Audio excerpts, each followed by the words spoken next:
আসসালামু আলাইকুম। প্রিয় দর্শক, অন্য মঞ্চের আলাপচারিতায় আপনাদের সকলকে আমন্ত্রণ জানাচ্ছি। 2011 আরব স্প্রিং এর কথা মনে করুন। আরব বসন্তে একের পর এক আরব দেশগুলোতে যে ঘটনা ঘটলো, একটা দীর্ঘ সময়ের সরকার, তারা নাকি গণতান্ত্রিক সরকার ছিল না, কাজে একের পর এক সেই সরকারগুলোর পতন ঘটলো বটে, কিন্তু প্রথম দফার নির্বাচনের পরপরই যে দলগুলো ক্ষমতায় এলো সেগুলোকে কিন্তু অনেকগুলোকেই মার্কিন যুক্তরাষ্ট্রের আপত্তির মুখেই দ্বিতীয় দফা বিপ্লব ঘটিয়ে সরিয়ে ফেলা হলো। বাংলাদেশ যখন মে মাসের শুরুতেই ঘোষণা করেছে যে প্রায় 45,500 কোটি টাকার কিছু বেশি ব্যয়ে 14টি বোয়িং বিমান কিনবে তারা যুক্তরাষ্ট্র থেকে, মানে ভেবে দেখেন 31,000 কোটি টাকার মতো খরচ হয়েছে পদ্মা সেতু বানাতে, আর আমরা 14টি বোয়িং বিমান কিনবো কিনা 45,500 কোটি টাকা খরচে। তখন মার্কিন দূতাবাস এক অসাধারণ বদান্যতা বাংলাদেশকে দেখিয়েছে। তারা 50টি রিক্সা যুক্তরাষ্ট্রের লাল নীল পতাকার রঙে রঙিন করে দিয়েছে, যেই রিক্সাগুলো সেই লাল সাদা নীল রঙে খচিত সেই রিক্সাগুলো নাকি ঢাকার রাস্তায়, গুলশানের রাস্তায় চলাচল করবে। এটা নিশ্চয়ই বাংলাদেশের জন্য একটা বড় পাওয়া বটে। তার চেয়েও বড় পাওয়া হচ্ছে বাংলাদেশে মার্কিন রাষ্ট্রদূত যিনি নিযুক্ত, এখন জানুয়ারি মাস থেকে দায়িত্ব নিয়েছেন, ব্রেন্ট ক্রিস্টেনসেন, তিনি রিক্সা চালিয়ে এক ছবি তুলে বাংলাদেশের সংবাদ মাধ্যমে বিরাট আলোড়ন তুলে ফেলেছেন, এবং সে ছবি বাংলাদেশের সংবাদ মাধ্যমগুলোর পাতায় পাতায় শোভা পাচ্ছে।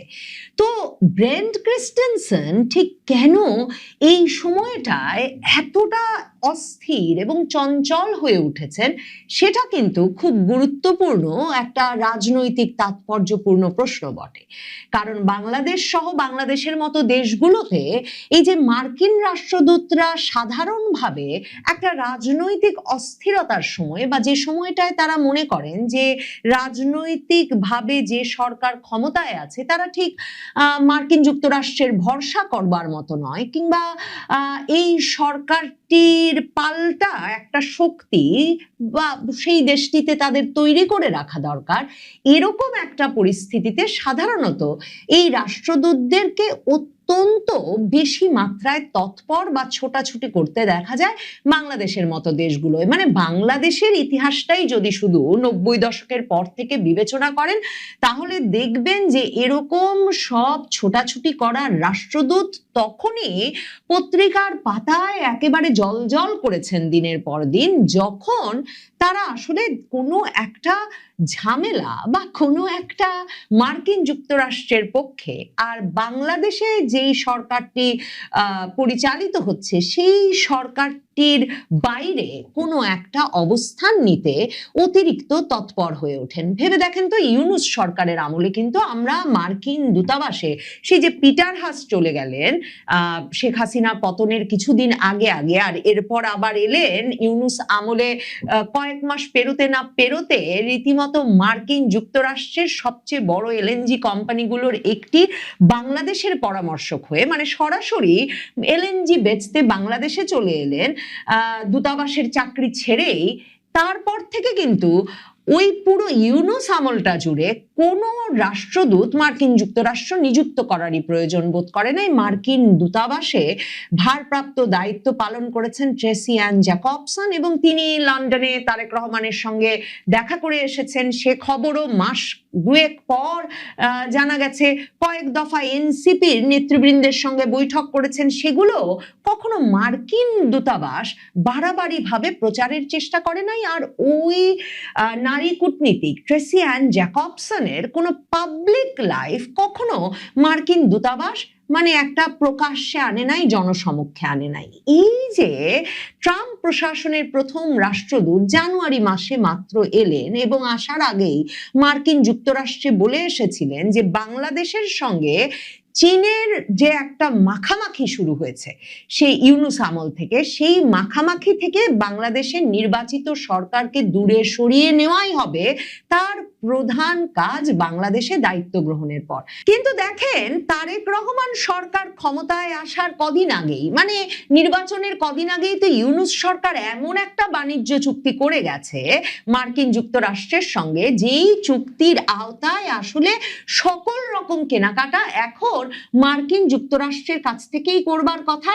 একেবারে সুই থেকে খাদ্যপণ্য এমনকি মাংস সবই নাকি মার্কিন যুক্তরাষ্ট্র থেকে কিনতে হবে, বোয়িং বিমান তো বটেই। এমন একটা ব্যবস্থা মার্কিন যুক্তরাষ্ট্রের চুক্তির সঙ্গে পাকাপাকি হবার পর ব্রেন ক্রিস্টেনসেন বলেছেন যে চুক্তি রক্ষা করলেই শুধুমাত্র বাংলাদেশে বিনিয়োগ আসবে। এখন বিনিয়োগের নমুনা হিসেবে এই 50টা রিক্সা উনি রং করে দিয়েছেন, সেটাকে নিশ্চিতভাবেই দেখা যেতে পারে।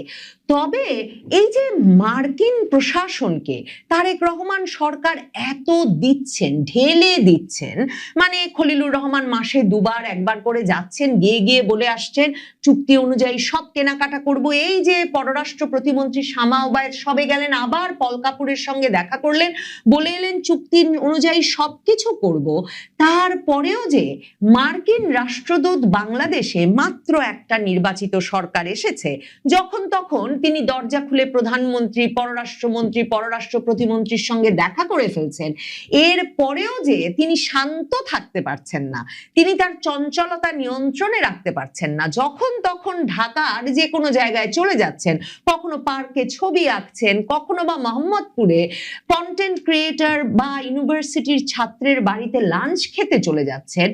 এসবে পরিষ্কার বোঝা যায় যে মার্কিন যুক্তরাষ্ট্র নির্বাচিত এই সরকারকে একটা শান্তি স্থিতিশীলতা দেওয়ার বিষয়টি প্রয়োজনীয় মনে করছে না এবং এই সরকারের উপর আস্থা রাখতে পারছে না। তারা তাদের একটা দল তৈরি করতে চাইছে, মানে ওই যে ডিপ স্টেট শুনতে শুনতে 2024-এর আগস্টের পর থেকে আমরা যে ডিপ স্টেটের বিষয়ে কত রকম জল্পনা শুনে ফেললাম। এই ডিপ স্টেটটা আসলে কি?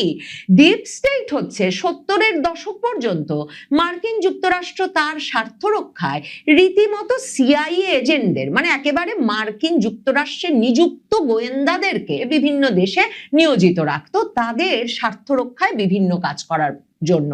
70-এর দশকের পর থেকে দেশে দেশে এগুলো নিয়ে কড়াকড়ি আরোপিত হতে থাকলো। এই মার্কিনী গোয়েন্দাদেরকেই দেশে দেশে একেবারে মোতায়েন করে মার্কিন যুক্তরাষ্ট্র আর কলকাঠি নাড়ার সুযোগ পাচ্ছিল না প্রকাশ্যে। তখন মার্কিন যুক্তরাষ্ট্রের পররাষ্ট্র মন্ত্রণালয়, গোয়েন্দা দপ্তর এরকম একটা পরিকল্পনা নিয়ে সামনে আসে যে দেশে দেশে তারা তখন ওই দেশের আমলাতন্ত্র, সেনা বাহিনী, সশস্ত্র বাহিনী, সরকারের ভেতর শিল্পী, সাহিত্যিক, এনজিও, একাডেমিক সকল পেশায় সকল বয়সের ব্যক্তিদের মধ্যে মার্কিন স্বার্থ রক্ষাকারী একটা দল গড়ে তোলে।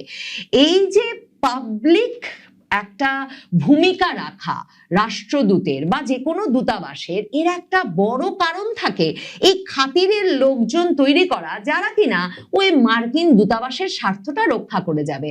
এখন এই সময়ে কেন এই কাজটার প্রয়োজন? দেখেন, ভারত সহ পৃথিবীর বহু দেশ আছে যেসব দেশে মার্কিন রাষ্ট্রদূত কিংবা কোনো দেশের রাষ্ট্রদূত এরকম কল্পনাই করতে পারেন না যে যখন ইচ্ছা তিনি মন চাইলো আর লাঞ্চ খেতে কূটনৈতিক পাড়া ছেড়ে অন্য কোনো পাড়ায় গিয়ে কারো একজনের বাড়িতে হাজির হবেন। ঠিক এই বিষয়গুলোই কিন্তু শেখ হাসিনার আমলে একেবারে বাধাগ্রস্ত করেছিল আওয়ামী লীগ সরকার। 2008-এ ক্ষমতায় আসবার পর থেকেই আওয়ামী লীগ সরকার মার্কিন যুক্তরাষ্ট্র, ইউরোপীয় ইউনিয়ন সহ এই পশ্চিমা দেশগুলোর সারাক্ষণ রাজনীতিতে আর সরকারে কলকাঠি নাড়ার যে একটা চেষ্টা, সেটা বন্ধ করতে প্রথম ওই কাজটা বন্ধ করেছিল যে যখন তখন যুক্তরাষ্ট্র বা পশ্চিমা দেশগুলোর পররাষ্ট্র মন্ত্রণালয়ের মাঝারি মানের কর্মকর্তা এই রাষ্ট্রদূতদের প্রধানমন্ত্রী সহ বাংলাদেশের মন্ত্রীদের দফতরে ঢুকে যাওয়াটা। এরপর পিটার হাস যখন অতি চঞ্চল হয়ে উঠেছিলেন, মানে মনে থাকবে আপনাদের 2022-এর নভেম্বরের দিকে পিটার হাস গিয়ে উপস্থিত হয়েছিলেন এখন বিএনপির সংরক্ষিত আসনের এমপি, মায়ের ডাক সংগঠনের নেত্রী সানজিদা ইসলাম তুলির বাসায় শাহিনবাগে।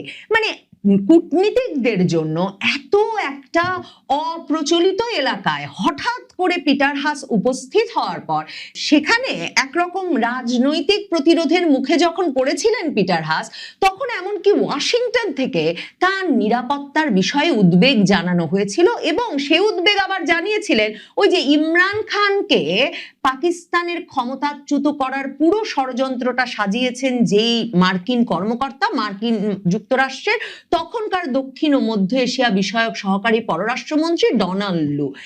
আওয়ামী লীগ সরকার উল্টে তখন কয়েক মাস বাদে এমনকি রাষ্ট্রদূতদের জন্য বিনামূল্যে যে পুলিশ প্রটোকল বাংলাদেশে দেওয়া হয়, কারণ এগুলো তো পৃথিবীর অনেক দেশেই রাষ্ট্রদূতরা পান না, সেই পুলিশ প্রটোকলও তুলে নিয়েছিল এবং নিয়ম করে দিয়েছিল যে রাষ্ট্রদূতেরা যদি বাড়তি নিরাপত্তা চান তারা একটা খরচের বিনিময়ে আনসার সদস্যদের নিয়োগ করতে পারেন। পিটার হাসকে শেষ পর্যন্ত সেই আনসার সদস্য বাড়তি খরচে নিয়োগ করতে হয়েছিল।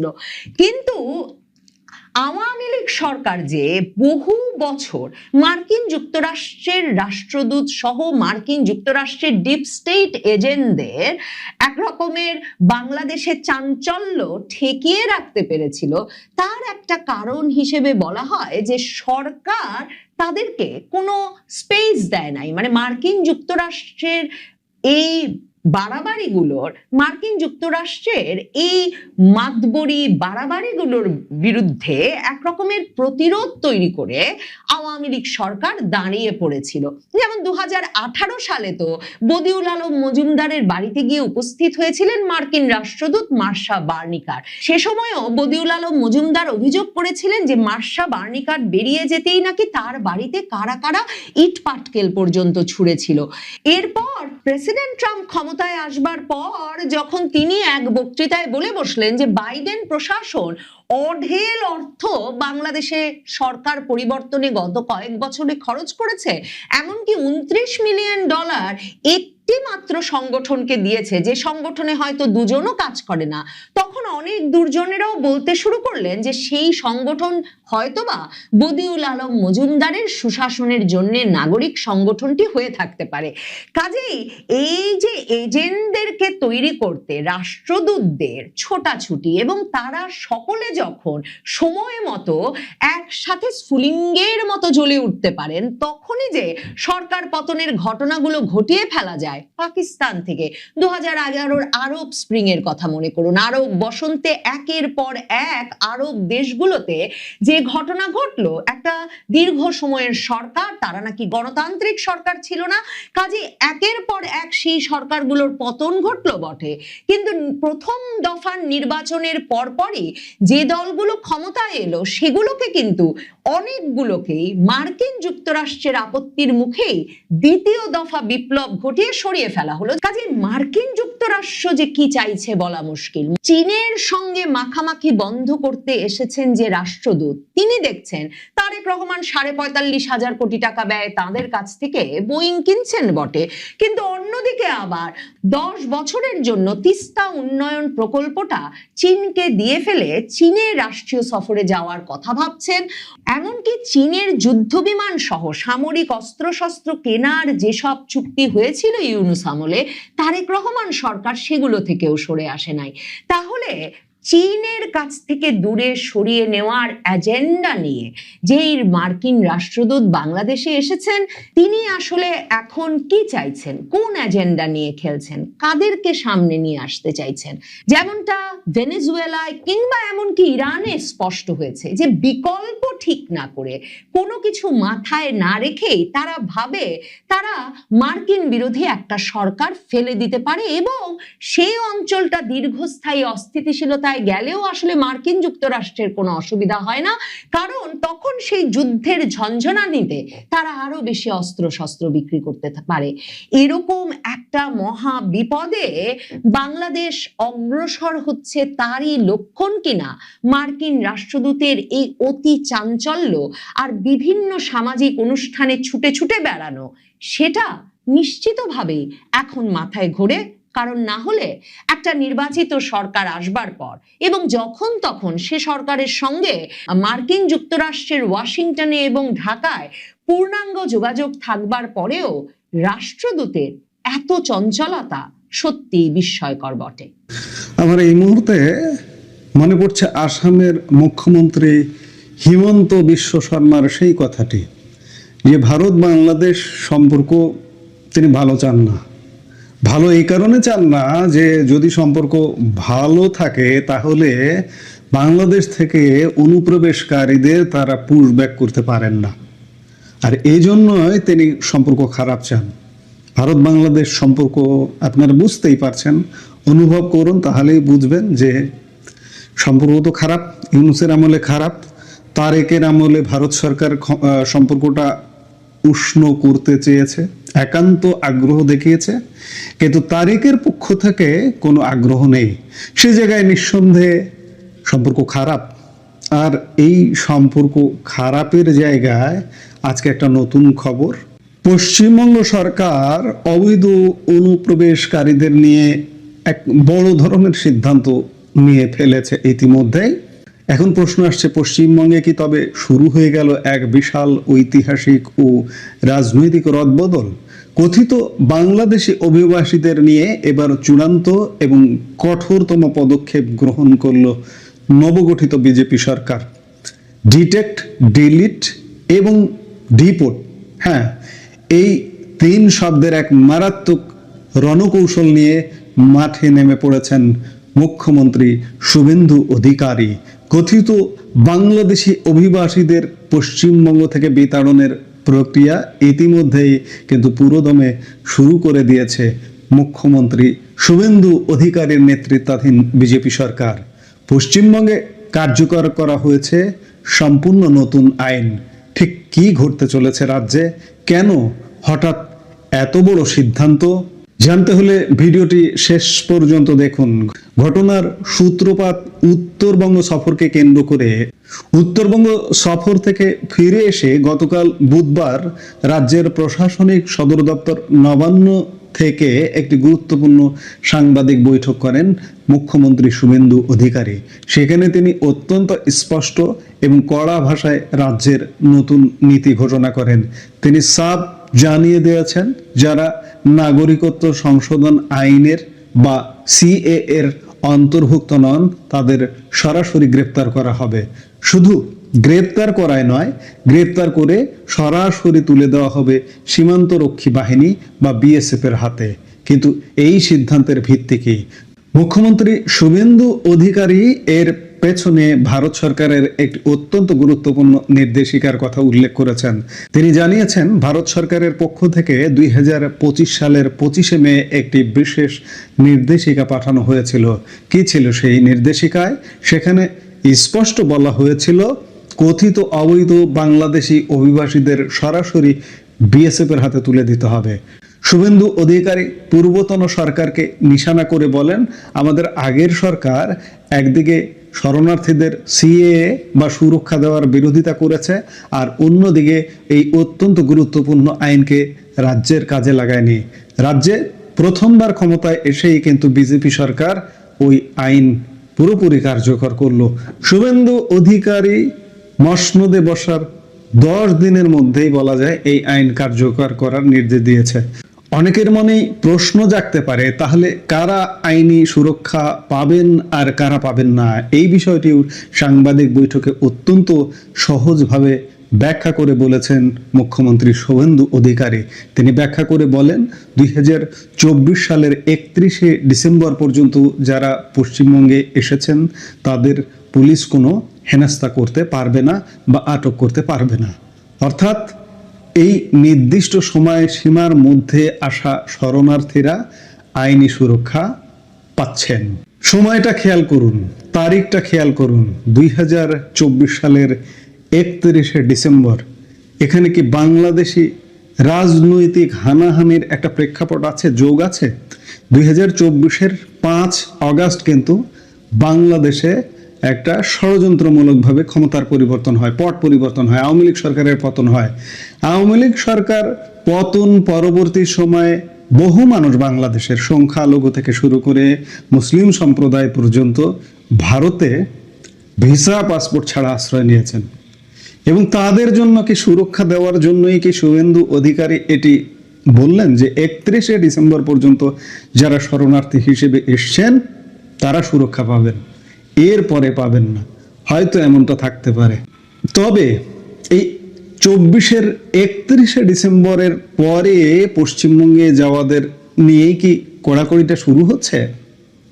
শুভেন্দু অধিকারী স্পষ্ট করে দিয়েছেন যারা এই সিএ এর অন্তর্ভুক্ত নন তারা সম্পূর্ণ অবৈধ অভিবাসী, আর এই অবৈধ অভিবাসীদের ক্ষেত্রে রাজ্য প্রশাসনের অবস্থান হবে জিরো টলারেন্স। তাদের সরাসরি রাজ্য পুলিশ গ্রেপ্তার করবে এবং বিএসএফ এর হাতে তুলে দেবে। এর পরের প্রক্রিয়াটি আরো বড়। বিএসএফ এর হাতে তুলে দেওয়ার পর বাংলাদেশের সীমান্ত রক্ষী বাহিনী বিজেপির সঙ্গে কথা বলে তাদের দেশ থেকে বিতাড়নের ব্যবস্থা করা হবে।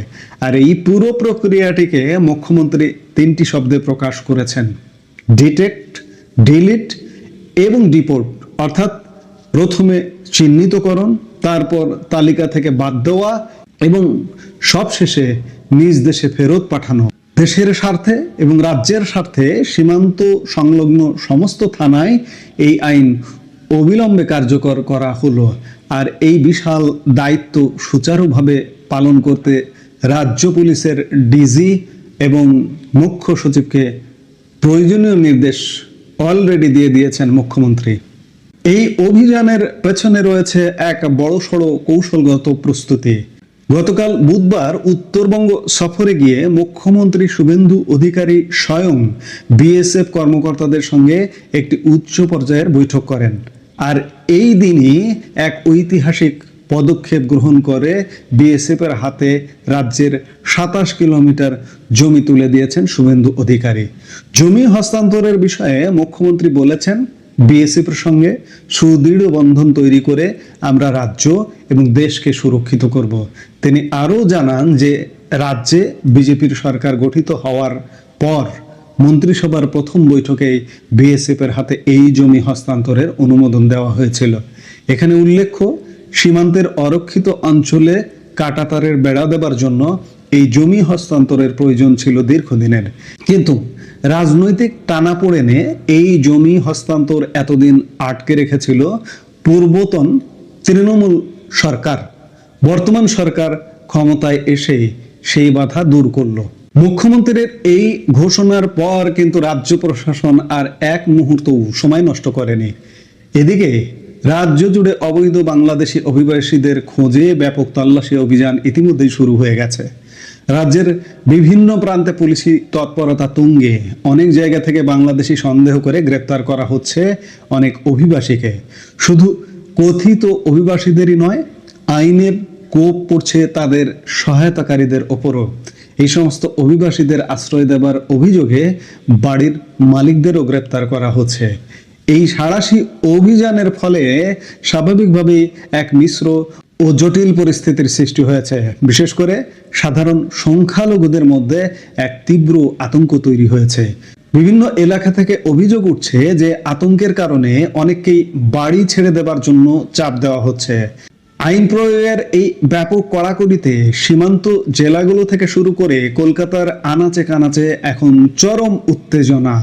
পশ্চিমবঙ্গের বুকে কথিত বাংলাদেশি অভিবাসীদের চিহ্নিত করে বিতরণের এই ডিটেক্ট, ডিলিট ও ডিপোর্ট নীতি আগামী দিনের রাজ্যের রাজনীতি এবং সমাজ ব্যবস্থায় কতটা প্রভাব ফেলে সেটাই এখন দেখার বিষয়।